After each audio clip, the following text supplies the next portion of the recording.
This is a show where we discuss public policy, politics, political philosophy. Basically, I try to do things from a libertarian perspective, and I'm often asked, well, what is a libertarian perspective anyway? And I guess for tonight's show, I'll just say that it's a philosophy which endorses a lot of healthy skepticism about government and the people that we put in charge, supposedly, of our lives. And I think tonight we're going to see exactly how that process can be manipulated and actually used to work contrary to the wishes of the voters and other people working in the petition process. And we're going to be talking about democracy in general and the process of how do you get an issue that you're concerned about as a citizen in front of the voters to actually affect the public policy without having to actually go through one of the representatives whom you may or may not wind up supporting in the long run.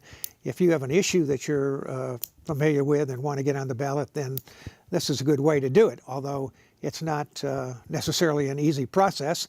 And I have a couple of folks here tonight that have been intimately involved with that process. And the first is a gentleman on my left is Charles Blaine. Charles is the Houston Regional Director for Empower Texans, and actually is a plaintiff in an perhaps upcoming lawsuit about ballot access in Houston, and we'll let Charles talk about that. And also joining him is Jim Notaware. Jim is a long-standing political activist here in town. He's a Stanford alum of mine, associate of mine also, and as well as having a degree from Wharton Business School. And he has a organization called Notaware Consultants, if I'm familiar with. And he's involved with a little skirmish with the city of Houston on several other ballot-related issues as well. So first of all, I guess I'd like to start tonight by having Charles tell us a little bit about what is a ballot initiative in Houston and what does it take if you have a hot button topic that you want to get on everybody to vote about? What do you have to do? Yeah, so in Texas, we know we have home rule cities, or cities with, a lot of people living in them. I think it's over 5,000. So with that, you're able to do charter amendments to be able to change your city's charter. And in a city like Houston, it's one of our few ways that we can actually affect our government, because as we know, our mayor is extremely strong and, consolidates a lot of power at City Hall. So to do that, you need to get 5% of the registered voters in a jurisdiction, or get 20,000 voters, whichever number is less. So in Houston, I think it comes out to, when they did the HERO ordinance, I know it's something like 17,000 signatures they needed to be able to do that. And once you get the signatures, start getting the signatures, you have 180 days from then to file your petition. Unfortunately, there's a lot of restraints on you as a petition driver, if you will, but the city doesn't have as many regulations, if you will, for how long it takes them to count it. So what we see in Houston a lot is the petitions just sitting there going uncounted for a very long time, which I know we're going to get to later in this conversation, but they can just kind of take their sweet time. But they don't give you that long to collect them, actually, though, right? Yeah, just 180 I don't remember days. What you have to do it fast. How many? 180 days. 180 yeah, days so you have to do it collect. quick. You have to do it. And it's a hard process. It's a lot of signatures. Yeah. Well, I think they've changed some of the process. I was involved with some of this activity quite a few years ago. But when we started out, there was also the qualification that you had to be a registered notary in order to even go out and collect signatures from people. I think that's been you don't have to be a registered notary. Anyway. What a lot of people do like to do is get their petitions somewhat pre-validated, if you will, by the city secretary, because I know some people have ran into issues where they submit a petition and then the city says, oh, well, it's invalid because of the way you crafted the language or something like that. So they like to get pre-approval. But yeah, it's a lot easier now, at least marginally easier now to get petitions done. Yeah, 20,000 signatures is not really a minor bump in the road, especially if you're trying to do it with volunteers. Right. Although a number of, I think, of the ballot propositions that have actually been put on the ballot have been put on with paid petitioners that you can you can get with a firm that offers to get signatures Yeah. on the street, but that's a tough way to go, to get out on the street and get 20,000 signatures. Oh, it but, is, yeah. Anyway, it's not something you want to do every day. Anyway, the first, let's go back a little bit in history. The first petition drive that I was actually actively involved in was something that was called REVCap, which was a petition drive to cap the revenue of the city of Houston at basically the rate of population growth plus inflation. And that was a petition that the voters put on the ballot, and then at the time Mayor White put a competing position on the ballot, which was very similar, although it really just capped the property taxes. I think we have a slide there, Mark, that shows the Prop 1 versus Prop 2 petition. And anyway, Bill White put on a proposition that just capped the property taxes, not the total revenue. Well, the city of Houston gets a lot of revenue from a lot of different places, and so anyway, that was what happened as a result. I'm not sure whether that's the one referring to them. Anyway, so let's have what I want to do is have a little discussion about that property cap, the revenue cap discussion, because there's the actual language on the screen now. That has been a source of controversy among the city and the city council and so forth. It is currently in the courts being litigated after 10 years, still at the Supreme Court level. I think the recent Supreme Court decision gave a standing to any taxpayer who had been assigned the petition as a result of that ordinance not being adopted, even though it was adopted by the city of Houston and the city council, because both Prop 1 and Prop 2 received more than 50% of the vote. But the city is claiming that, well, Prop 2 really doesn't pertain because Prop 1 overrode it, excuse me, and the plaintiffs contend that both Prop 1 and Prop 2 can be implemented at the same time. There's nothing contradictory about either one of them, and could be that the Supreme Court will be deciding that maybe in the next term. But there's a tremendous financial implication for the city of Houston, because the amount that they have collected in taxes above the Prop 2 limit is supposedly to be refunded to the city of Houston, voters, and that would be a tremendous act for the city of Houston to be able to pull that off. So anyway, do you have any update on Prop 1 versus Prop 2, Jim, or? Not so much an update, but rather an observation about what has happened over the long term. But first, David, thank you for the invitation to join you this evening. We're talking about some things that are very, very important to the city of Houston. All right. But what happened, as you mentioned, back in 2001 and 2000, and then in 2004 with Mayor Bill White, is the voters had spoken and passed both Proposition 1 and Proposition 2. Proposition 1 limits the rate of growth of property taxes.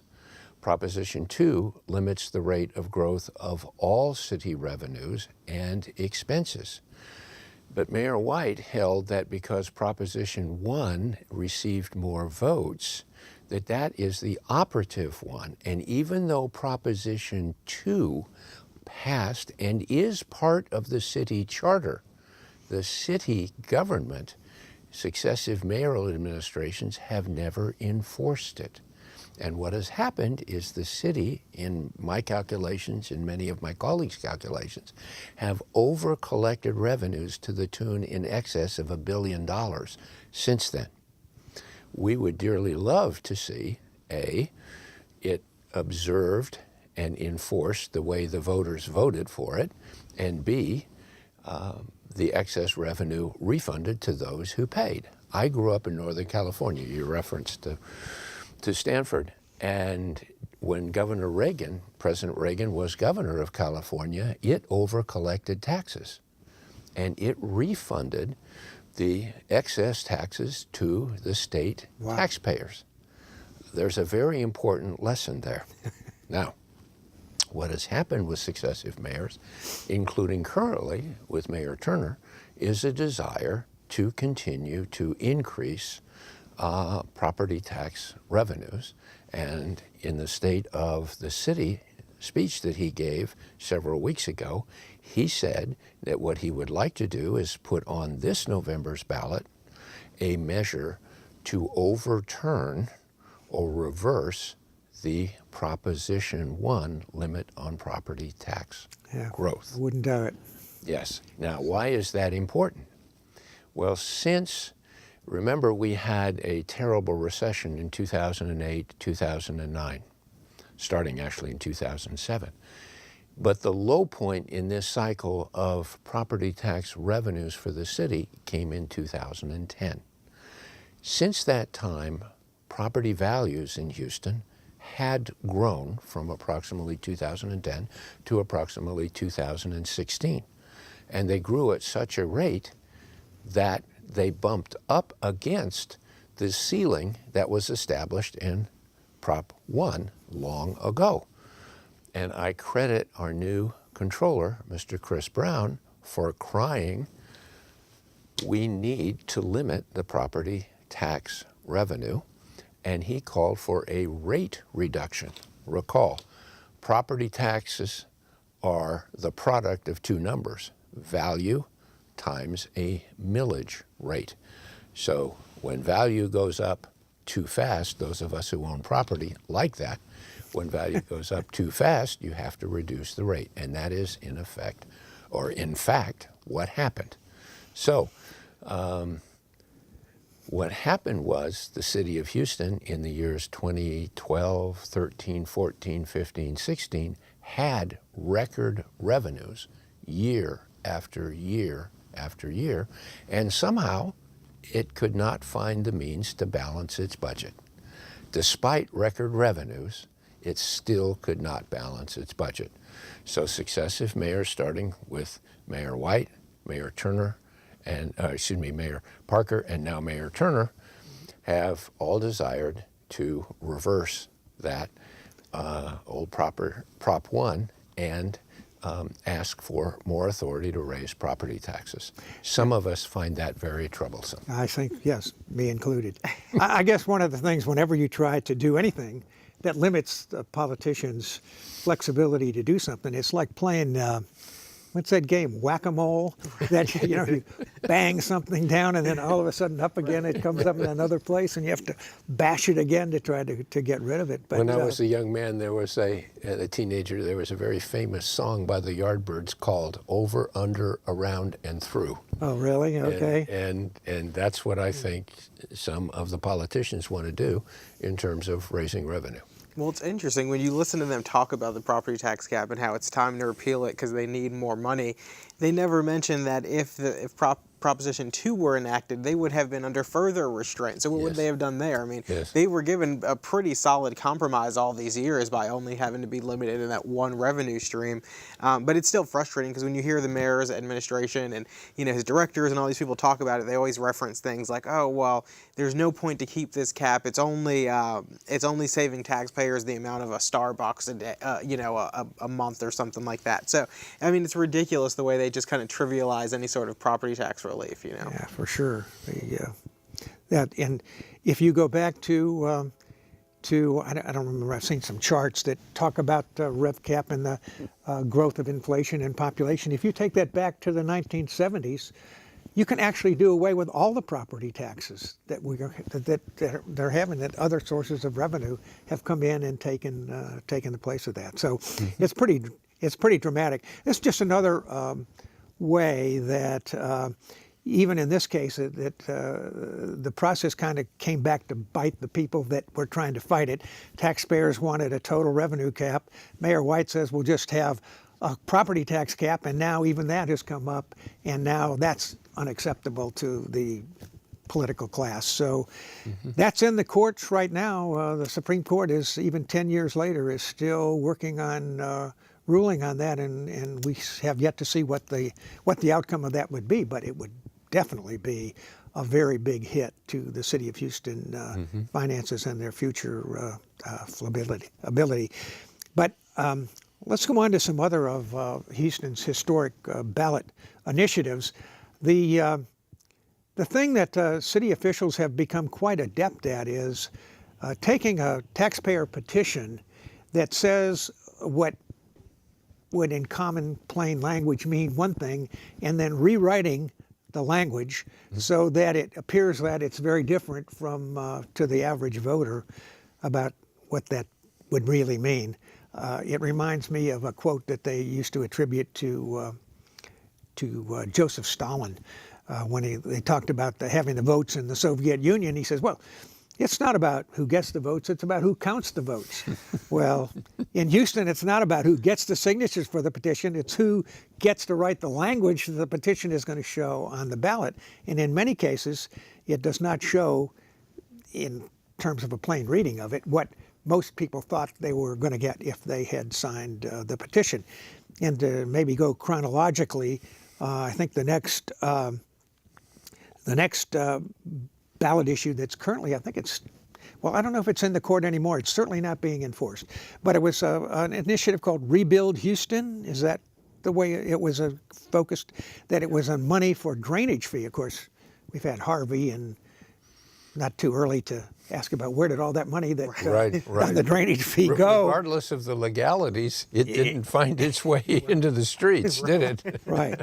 And so I don't know what is the status of Rebuild Houston now? Is it been validated by the courts Yeah, so it was sued, litigated because a taxpayer felt that it was misleading, and I mean, again, it was. They sold it as a pay-as-you-go plan. Didn't have the word tax anywhere in the ballot item or on, in the petition or on the ballot item.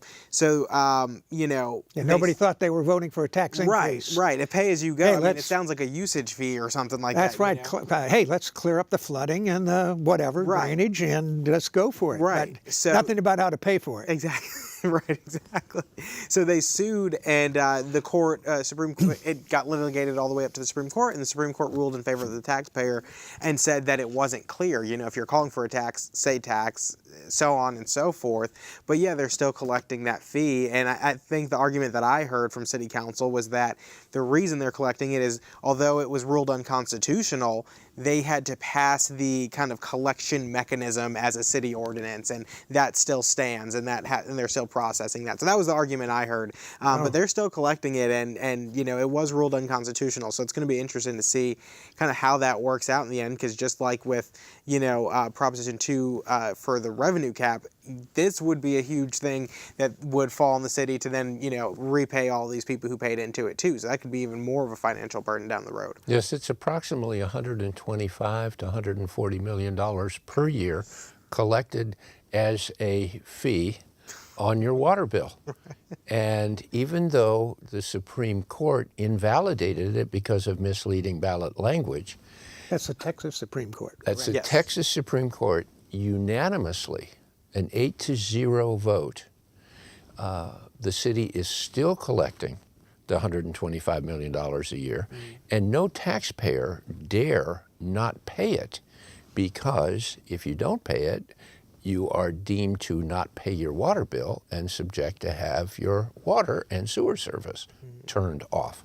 Now, the big question to me is, why doesn't the state Supreme Court enforce its action and at the minimum stop the city from collecting it again, let alone refunding the approximately $700 or $800 million that has been collected since 2010 inappropriately?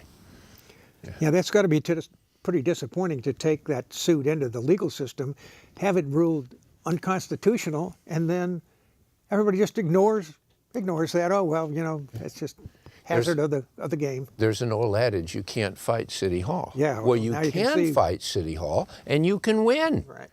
But then, what do you really win? Yeah, what do you win, for sure? And it seems as though the only thing that really came out of this is just another case that you're able to point to and say, look, they got, dinged again for misleading ballot language. If they're going to just continue to ignore the courts and do what they choose, regardless of the outcome of the case, I don't know what taxpayers have to do at that point. And I think some of the Supreme Court members live in Houston, so they're probably paying that tax themselves. So they should. Yeah, could be. Well, that was number one. Number two was the what was called the HERO ordinance. Yeah, that's the next ordinance we're going to talk about, which was Houston Equal Rights Ordinance, yes. HERO. Yes. Do we have a slide on that? No, I think maybe that's the one that didn't come through. Yeah. Anyway, well, why don't you tell us what the HERO ordinance was? Yeah, so it's interesting because when I started following, getting involved and writing about all this, that was kind of the big battle at that time. They were just at the tail end of it, but it was an equal rights ordinance brought forth by Mayor Parker. I can't remember the specifics of it, but I do know that it dealt with bathroom accommodations, and I think it included in private facilities, and that was kind of one of the big arguments against it. And a group formed, largely consisting of a lot of the pastors from around town, in opposition to this, and they petitioned, got, I think, something like 17,000 signatures or something like that, and brought their petition forward to have the ordinance brought up for a public vote.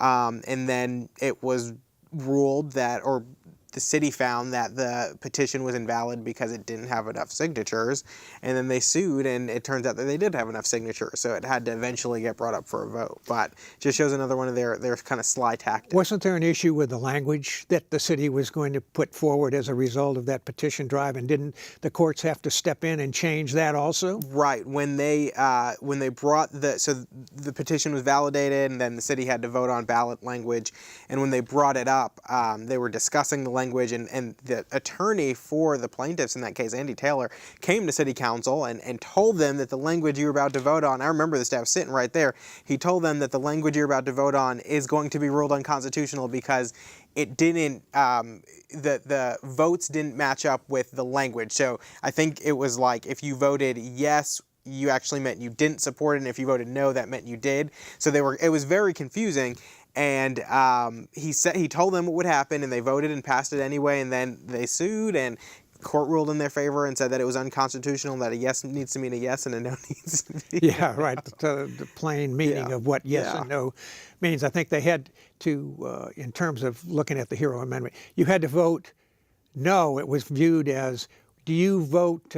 they wanted you to be able to vote best. So they had, do you vote to repeal the Houston Equal Rights Ordinance and whatever else? And so the state said, no, you can't do that.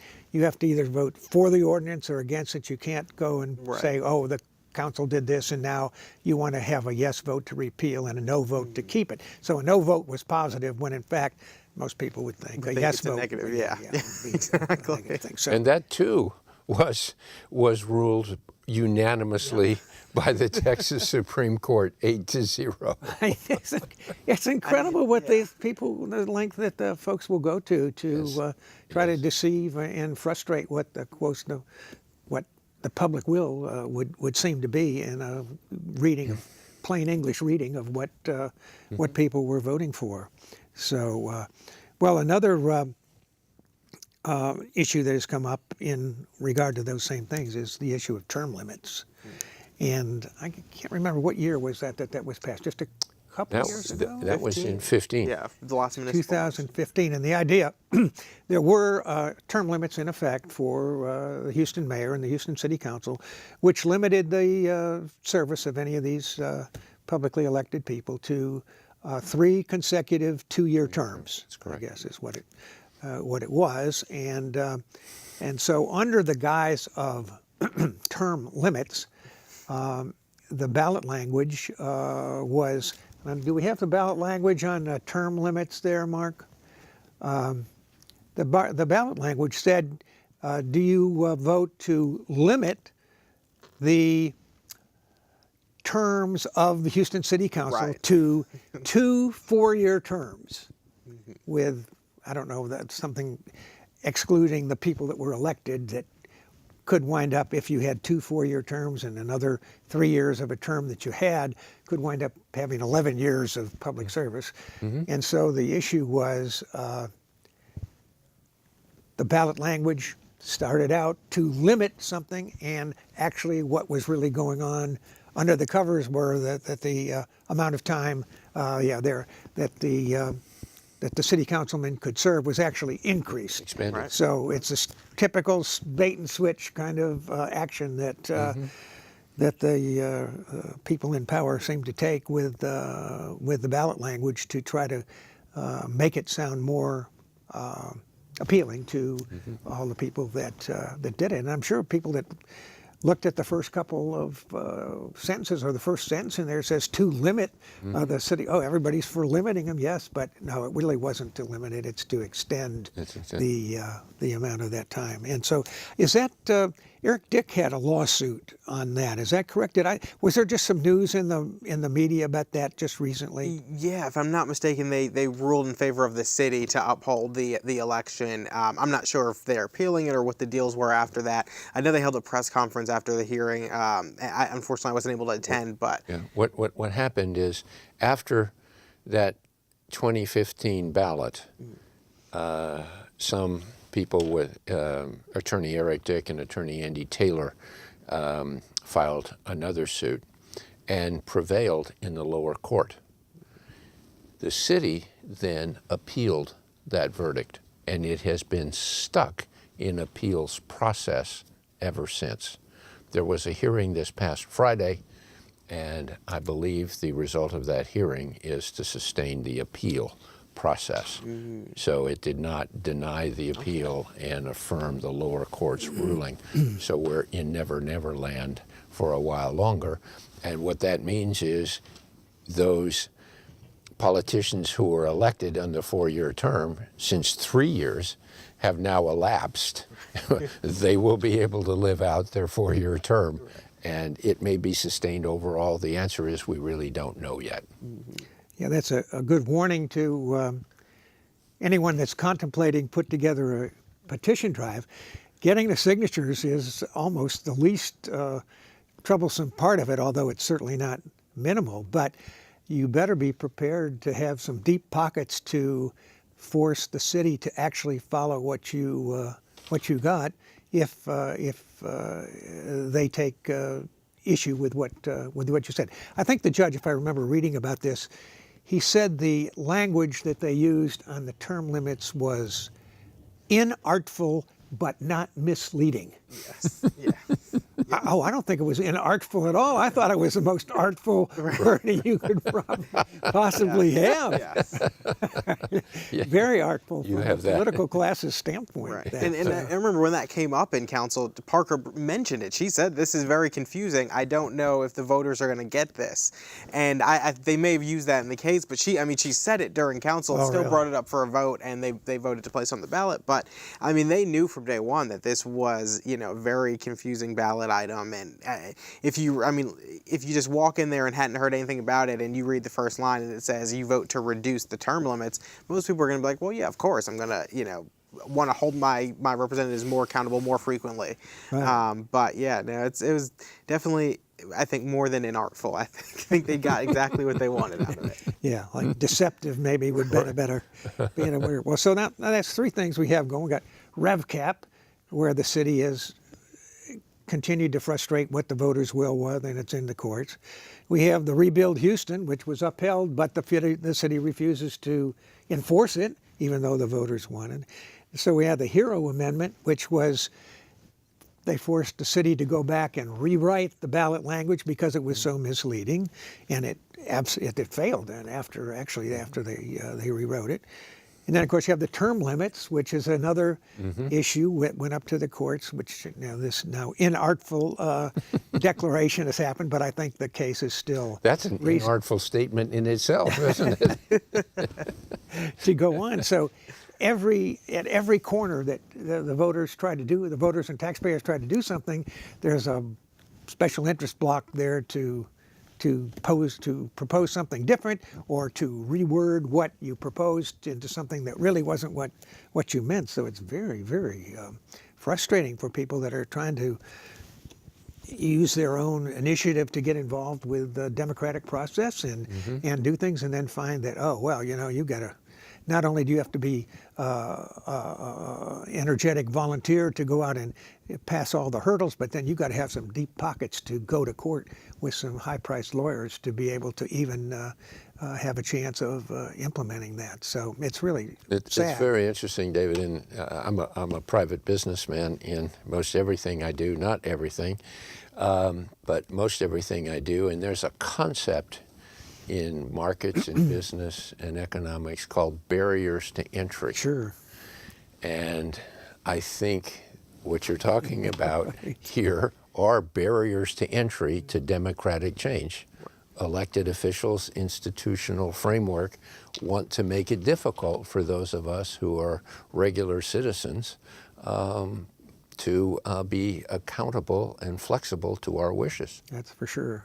Yeah. And I couldn't agree with that more. And with this, the governance style of our city, it makes it so much, worse, because we can't even go to our council members and have them, force a change if we want. This is really our only way of being able to do something. And the fact that, if you're a homeowner and somewhere in the city and you kind of just get some people on your block together to go do this, and you don't necessarily have the funds to have this long drawn out fight with the largest in Texas government entity, then you're kind of out of luck. And it's really frustrating to see that, because it should just be a straightforward process. If you've got the signatures, it should be up for a vote, but there's too much politics mixed in the whole process. I used to spend a lot of time in Pennsylvania, and the city of Harrisburg, Pennsylvania, effectively went bankrupt about 8 or 10 years ago.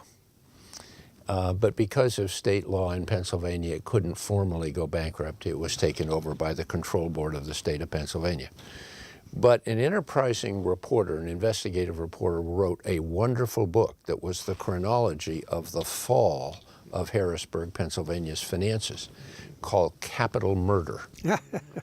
It's a wonderful book. I recommend it to almost everyone. But when you read the book, you have tears running down your eyes about the pain that is caused by financial mismanagement and the results.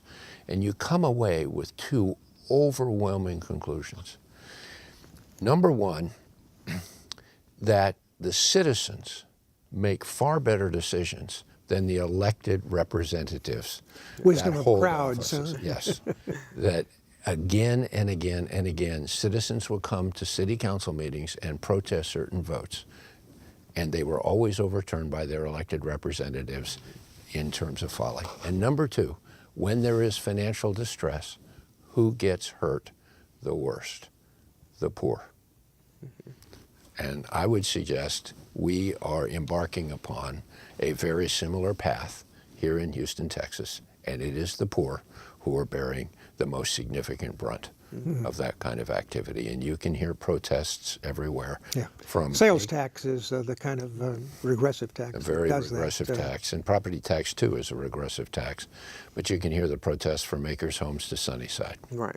Right, and that's what makes the property tax cap so important, because that is what's helping them, whether they're just low-income homeowners or renters. I mean, that is what is keeping that creep from, increasing too much to kind of force them out into the unincorporated areas or to the suburbs or whatever the case may be. Boy, Charles, you put your finger right on it.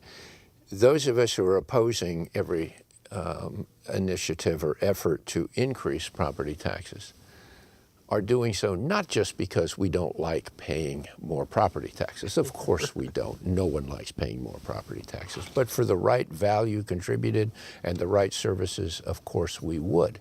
But that's not what we get. But so why are we so opposed to increased property taxes? We are opposed because when property taxes go up, other bad things happen. Values fall. Most of us who own property, at whatever value level we are, or whatever income level, or whatever location we are, we like our property values going up. But when taxes go up, values go down.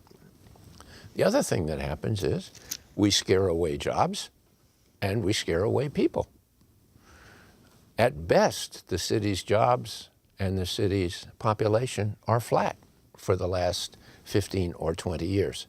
We talk about Houston growing. The region is growing, but the growth is outside the city. Despite all of the happy talk and some of the publicity about people returning to town, the numbers speak for themselves, the aggregate numbers. And we are deathly afraid that now, with overbuilding and the compression of energy prices, excess office space, decline in rents, etc., most property markets throughout the city are, again, at best flat.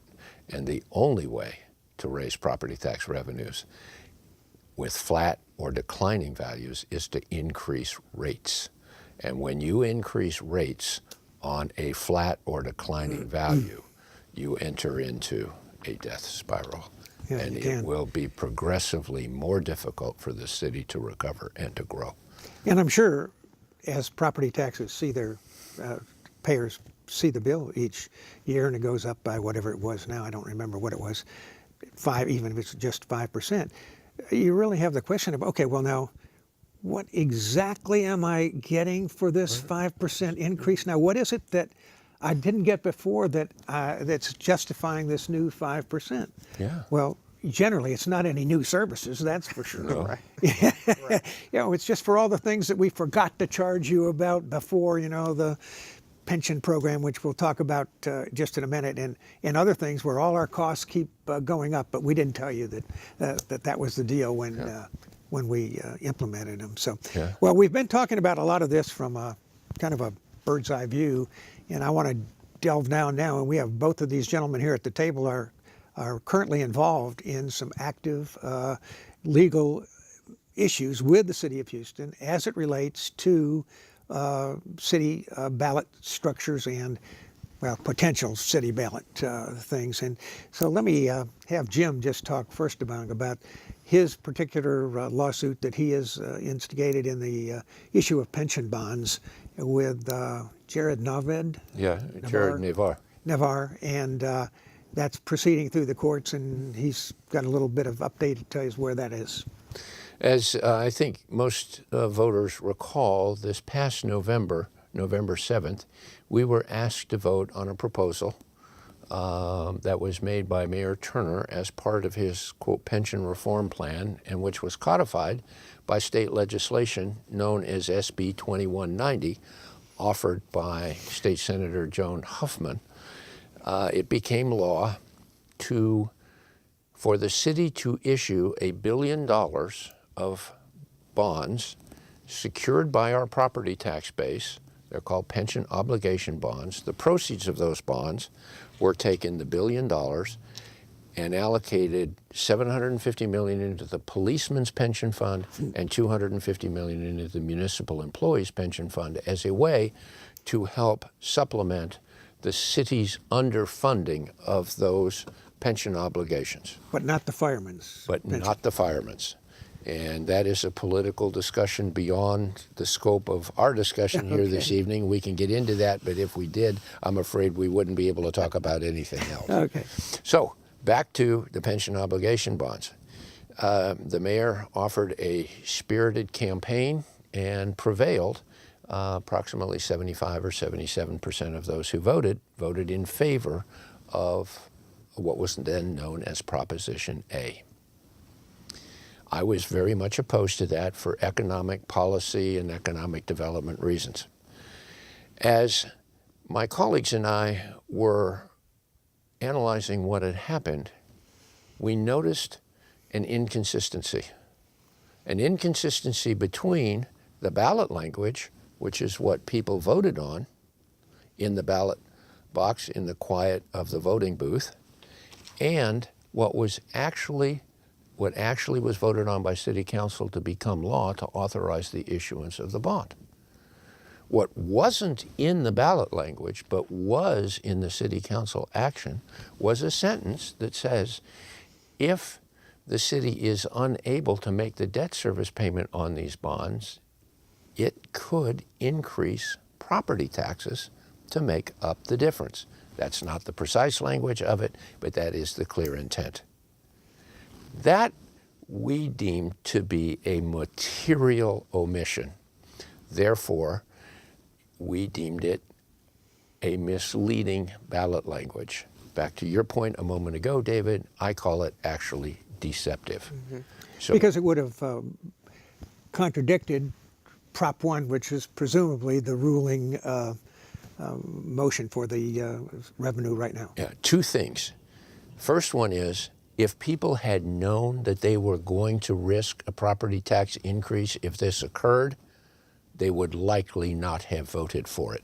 But all the publicity in the campaign said no new taxes, no new taxes. So we were assured no new taxes. And that's what the ballot language implied by not having that statement. Now, so number one, we have the property tax at risk. But number two, which is exactly your point, Dave, is that language threatens to overturn Proposition 1 for these bonds specifically, but it could easily be extrapolated to overturn Prop 1 generally. We are assured by Mayor Turner and his staff that's not what they meant. But what is to stop somebody next term, after the 4 years, 10 years from now, 20 years from now? And so we wanted to bring it to the court's attention as misleading ballot language. There's an old adage that says, fool me once, shame on you. Fool me twice, shame on me. This is fool me fourth time, okay? Rain tax, hero, term limits, and now pension obligation bonds. Why can't our elected officials and their legal appointees and outside counsel learn to write clearly? And why can't they treat the voters with respect? So, at any rate, we filed suit in December, and we have had several hearings, including this past Friday. Our judge, Judge Mark Moorfield from Liberty, Texas, has urged our legal counsel from both sides, ours plus the city's counsel as defense, to finalize this case by the end of June. And the litigation is proceeding along that line, and we expect Judge Moorfield to render his verdict by the end of June. Excellent. And we are very optimistic, despite the city's statements that this lawsuit is of not consequence, etc. The city did go ahead in December and sell the $1 billion worth of bonds. There was a bold-faced quote in the Houston Chronicle following our hearing at the end of December that said the city can go ahead and sell these bonds, but if the language is deemed to be misleading, there could be severe consequences to this. To my knowledge, in the whole history of municipal finance and municipal bond offerings and trading in the United States, there has never been a bond sale, let alone one of the magnitude of $1 billion, to have been sold inappropriately based upon invalid ballot language. That would be a very interesting conclusion. What will happen to those bonds out there in the market? Certainly would discourage some of these politicians from monkeying with the ballot language all the time. Well, we would hope so. Yeah, I would hope so, and I mean, but it would fall in line with what they've been doing for all these years. So I mean, I'm really looking forward to see this case play out, because it really is a problem that we've seen span, administrations, and it just keeps happening. So I wouldn't be surprised if it happened again this time, and then we watch them scramble to try to claw back or whatever they have to do to fix things. But it's going to be interesting seeing this move forward. Very interesting. People ask me, Jim, what do you want to achieve with this lawsuit? Really, three answers. Number one, we want to protect the Proposition 1 from 2001, 2004. We want to protect that tax cap. Number two, we want our government to behave transparently and openly, write clearly, communicate clearly, stop this misleading, deceptive language on this and everything else. And number three, we want our citizens and voters to become engaged. We want people to watch closely, because it's not only our tax revenue that's at stake, it's our property tax base, it's our very jobs, it's our very livelihood, quality of life, and it's the city of Houston that we all have known to come and love that is at stake. Right. It's not like we don't have Detroit or something to be as an example of what can happen when these things get out of hand. I'm so glad you said that, because I tell my friends in city government, and I do have friends in city government, some don't think I do, but I do. We have seen the future. We know how things behave when they get out of whack. And for the city of Houston, we really don't want to go any further down that road. There is a term, kick the can down the road. But some cities, you mentioned Detroit, and there are others that are at the end of their road. And we see evidence of it every day. Hartford, Connecticut. Connecticut has the highest per capita income of any state in the country. Their state budget is in tatters. Their capital, Hartford, Connecticut, is virtually in bankruptcy and is a ward of the state financially. It can happen. We just simply have to watch. Yeah. And it's interesting because the same underlying thread that we've seen in all of these things is that the city just kind of operates under this presumption that they can do whatever they want. And I do want to kind of mention really quick the firefighter petition. Which, Yeah, we want to go into I'm glad you a little mentioned bit that. about the firefighter because it came up as a result of these pension bonds. And why don't you tell us what happened? The firefighters had a petition of their own. Yeah. Well, actually, they had a couple petitions. And so not only does the city have the ability to rewrite the ballot language to mean something different, but they have the option of just not counting your signatures. Right. And that, Hey, you gave us these petitions. Well, Sorry. maybe we'll count them, maybe we won't. Go and ahead. Maybe that one we were bothers busy that day. Yeah, man. That one bothers me the most because, they had one of, if not the fastest petition drive that many people have seen. I think they collected something around 25,000 signatures in a matter of a week. I mean, they really just hammered it and got a lot of signatures. To do what? To have their pay parrot, if you will, the Houston Police Department pay. So they would do it rank by rank. They would have pay parity. And the city of Houston used to have that, and then I think it was changed under Parker. I could be mistaken under which administration. But so now they're not the same, and the firefighters have gone a long time without a raise. So they wanted to do this petition to kind of, make up for a bit of that. And regardless of how you feel about the petition or what you would vote if it came up for a ballot, there's no doubt that they deserve to get put on the ballot. I mean, they brought their petition in. It was roughly a year ago. I can't remember exactly which month, but it sat there for nearly a year, and the city just kept saying there were petitions ahead of it, and we're trying to do everything we can to get them counted. The mayor refused to provide additional resources to the city secretary to count them. He said he wasn't stalling it, but it certainly looked that way. Oh, yeah. Right. So they waited and waited and waited, and eventually got frustrated enough to sue, which is great for them, but it goes back to the point we were saying before. The average person out there, if you're doing a petition, you're not going to have the means to then, sue the government and fight out this litigation to see your petition get counted. So, but they sued. The judge ruled in their favor that the petition had to be counted, gave a deadline, and the secretary was able to somehow, under court order, count them really fast. So they counted the petitions, and there were enough there for a vote. So now, So what's the upshot of that? right. So now they have to wait for the mayor to vote. To bring it to council on the agenda to vote to place it on the ballot. So they're kind of waiting for that now, and it's just frustrating because at every turn here, from when they submitted it to waiting through the court system to now waiting to get it on the ballot, it's all in the mayor's hands. Everything is in the mayor's hands, and it goes back to the point we made at the beginning of this, where you have 180 days to collect the signatures, but the government has no restraints. They can do whatever they want to do in as much time as they want to take, unless they're under court order. Yeah.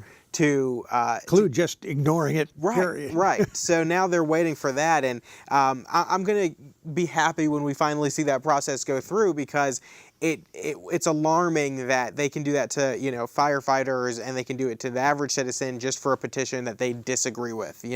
This should be the process, a straightforward process. The rules are laid out in local government code and state statute. We know what we have to do to get an item on the ballot. It shouldn't be so political when it comes time to do it. So it's going to be interesting to see how that plays out. That's not the only petition that got caught up in the Right. maelstrom around that. Maybe you could tell us about that, because I heard that you're going to be maybe somewhat involved with the next petition. Yes, so there have been talks, plenty of talks, to sue the city on another petition, kind of under the same premise that the firefighters sued. So now, is this a petition that's already been right? The signatures have been collected, and it's just sitting at the city secretary's office now? Exactly. So this petition was brought up during the last legislative session, and it dealt with defined contribution plans. It asked that if voters would approve defined contribution plans for new employees, and I believe, if I may be mistaken, but I believe the date was like 2021. It gave a kind of a little bit of leeway there in years for. Maybe we ought to just help the viewers to understand what the difference between the current pension plan, which is a defined benefit plan, and this new alternative, which would have been a defined contribution. We have the expert here. All right, well, let Jim say a little bit about just to give this a little background to see where this is going. Because the defined contribution plan could have done a great job in solving some of the future pension problems. Very, very much so. It's what virtually every private employer went to in a transition 20, 25 years ago. What the city has are what's called defined benefit plans. You work, if you're an employee, you work, and the city anticipates how much your pension will be worth over your expected lifespan. Now, do you have to contribute to this pension, even though it's fixed benefit? In many defined benefit plans, the employee does contribute, but in the city plans, they do not. Oh. Okay. So they determine what it's going to cost over your expected lifespan to support you with promised pension benefits. There's a very complicated set of mathematics that go into determining across the entire population of workers and retirements, etc., how much the city must pay into the fund, that is the pension fund, in order to be able to make these payments over your expected lifespan after you retire. That's called a defined benefit plan because your benefits are defined. What the private sector has gone to is a concept called defined contributions. You put the money in, the city puts the money in on your behalf, and you manage that. And however it works out for you, that's up whatever to you. Rate the market gives you, and your investment is what you get. Right, not some and you make your own decisions, and the city gives you a certain amount. It's like an IRA or a KEO, something like that. Those are the difference.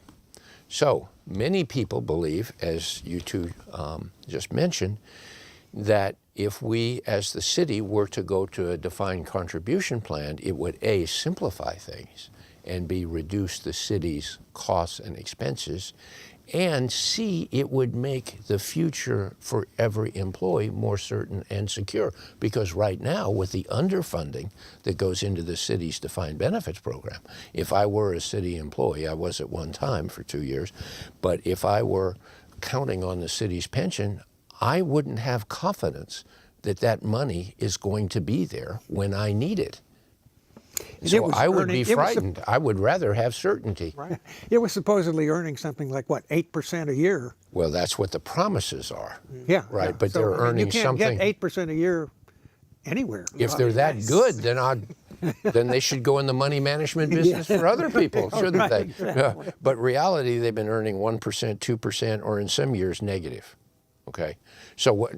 Another aspect of city finances. What happens when they don't earn their promised return? Guess who has to put in the difference? Yep. The city. Sure. Okay, that's what we call the nanny state. All right, so Charles, now you're getting involved with this. I'm sorry suit. for the lengthy explanation. explanation. That was good. Well, it makes sense. But it is not easy. Right. That's why people's eyes glaze over and we lose their attention. Right, exactly. The only thing that counts is when their checks bounce. Exactly. Then they pay attention. So That's when they start they did collect enough signatures They to collected- get the defined benefits change for new employees put on the ballot. Well, and what's happened to that? So that they say they collect enough signatures, we haven't had them counted yet, so we don't know. But yes, there are, according to everyone involved, there are enough signatures to get that placed on the ballot. Now, the city secretary has not had the time to count it, even though it's been over a year on that petition. She started it, and during the litigation with the firefighter petition, she mentioned that I think she was a box or two into the defined contribution petition. So we're currently waiting for her to count it, and that's where the talk is now about, is there going to be litigation to force them to count it? And, as someone who signed it, they kind of caught me outside of Kroger one day with the petition, and I signed it. So, I was looking forward to going forward with that. So I am talking to some folks about that and seeing if we can do that, because if nothing else, I think it's a very good petition. It should be voted on. But if nothing else, it causes a problem that this petition is kind of sitting in the pipeline, and any other petition that comes in now is going to have to kind of get clogged up behind that until this gets cleared out, or until they litigate that petition as the firefighters did and have it counted. So, it kind of just causes this logjam, if you will, in the petition process. So it's not actually that anybody has any misleading ballot language that they're trying to put in. You're just trying to get the language that is pretty clear just put on the ballot to let's make this administrative change to define exactly. I wouldn't be surprised if the city did try to twist the language when it comes up to the time, though. Now, there's a very important concept to add to what you're saying, Charles. I'm very much a supporter of what you're doing there for all kinds of reasons. But in the process of doing this, suggesting that the city go from defined benefit to defined contribution, it will expose something very important that nobody talks about. When you say defined contribution, what is that contribution? Nobody talks about that.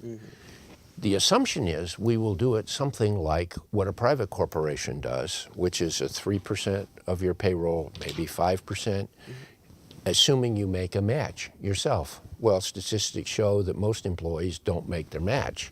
So the employer doesn't have to contribute quite so much. So the net financial responsibility contribution of the employer is about 2%, maybe 3%. Do you know what the city is obligated to contribute for employees as a percent of payroll for the participation in the defined benefit program? Under Senate Bill 2190, the mayor, as part of this, had a corridor. We'll get into that later. But the midpoint of the corridor, which is the answer to my question, how much does the city have to contribute? 31.5%. Goodness. 31.5%.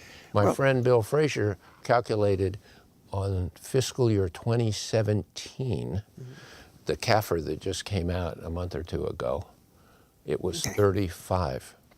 Wow. All right. Well, on that optimistic note, we need to wrap up this little happy discussion. I want to thank both of my participants here tonight. Hopefully we can get you all both back on another panel.